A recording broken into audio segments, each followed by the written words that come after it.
दोस्तों, इस समय देश भर में उत्तर प्रदेश की एक घटना को लेकर हंगामे का माहौल है। हाथरस जिले के एक छोटे से गांव में एक नाबालिग लड़की के साथ बलात्कार हुआ। कुछ लोगों का कहना है कि बलात्कार का आरोप झूठा है, लेकिन पूरे प्रकरण में प्रशासन की जो भूमिका रही उसने लोकतंत्र में आस्था रखने वाले तमाम लोगों को उद्वेलित किया। लेकिन इन दिनों हर तरफ बलात्कार के कई प्रकरण सामने आते हैं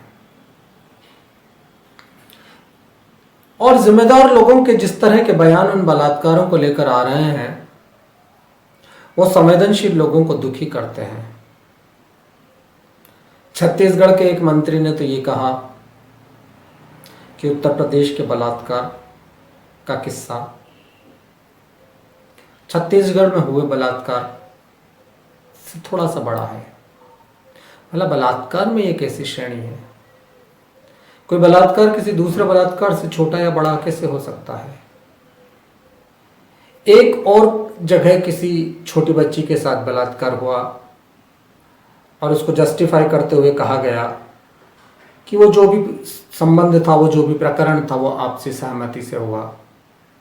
क्या जिम्मेदार लोग ये नहीं जानते कि किसी नाबालिग बच्ची के साथ उसकी सहमति के साथ बनाया गया शारीरिक संबंध भी बलात्कार की ही श्रेणी में आता है।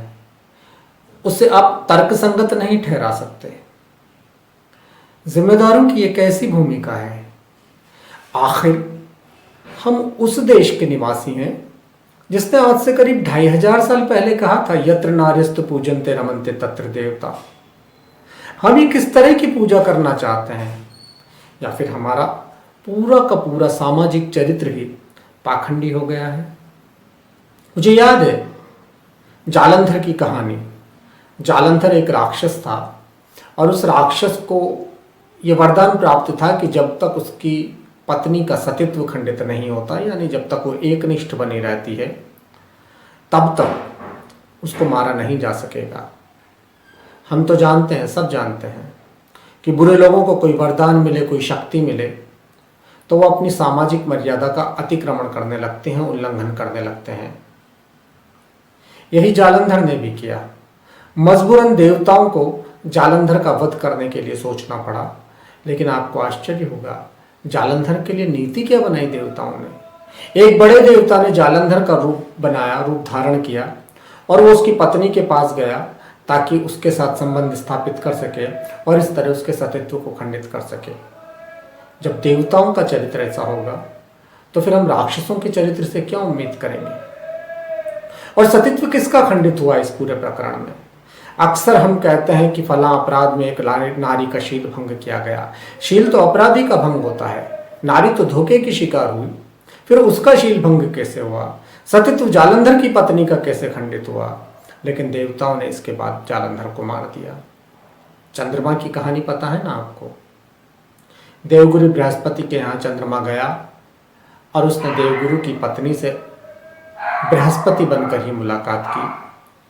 दुर्भाग्य कहें, दुर्योग कहें कि देवगुरु की पत्नी चंद्रमा को नहीं पहचान सकी इस छद्म रूप में और उन्होंने बृहस्पति समझकर ही उनके आलिंगन को स्वीकार किया। यह बृहस्पति ने देख लिया और उन्होंने अपनी पत्नी को श्राप दिया। अब इसमें उनकी पत्नी का क्या दोष था। लेकिन अहिल्या को ही पत्थर का बनना पड़ता है। आप देखिए, खबरें हैं, सर्वेक्षण है कि हर 14 मिनट में, हर 16 मिनट में देश में कहीं एक बलात्कार होता है। 6 महीने की बच्ची से लेकर 80 साल तक की वृद्धाएं लोगों की दरिंदगी का शिकार होती हैं। हम कैसा समाज बनाना चाहते हैं। क्या इस देश के लोगों ने इन स्थितियों के लिए स्त्री को देवता मानकर पूजा था, देवी मानकर पूजा था। लक्ष्मी, सरस्वती और दुर्गा हमारे यहाँ संपूर्ण जीवन की तमाम शक्तियों के प्रतिनिधि हैं, प्रतिनिधि देवी हैं। हम अभी भी नवरात्रा में छोटी बच्चियों को पूजकर देवी पूजन का पुण्य कमाने की कामना करते हैं। लेकिन हमारे चरित्र क्या हो गए हैं? बड़े बड़े संत, बड़े बड़े संतों के आश्रम में इस तरह के प्रकरण सामने आए हैं कि वो वहाँ पर कुछ ऐसा होता था जो स्त्रियों के सम्मान के लिए अच्छा नहीं होता था। क्या ये हमारी सनातन संस्कृति का प्रतीक है, सनातन संस्कृति का परिचायक है?